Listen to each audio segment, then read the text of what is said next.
zulmü gören ve buna sesini çıkartmayan zulmü yapan gibidir. Hı hı.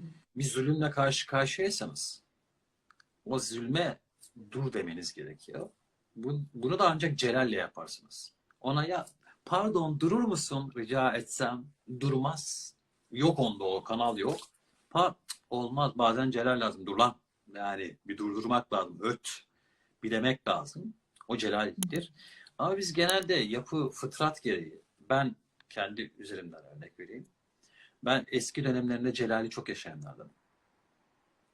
O celal enerjisini İnanamıyorum. ben o enerjiyi dönüştürünceye kadar ben neleri verdim yani. Nelerden Benim vazgeçtim. ağzımdan argo çıkıyor. Mehmet Hoca'nın ağzından çıkmıyor. Defalarca tanık oldum. Şahidim sevgili dostlar.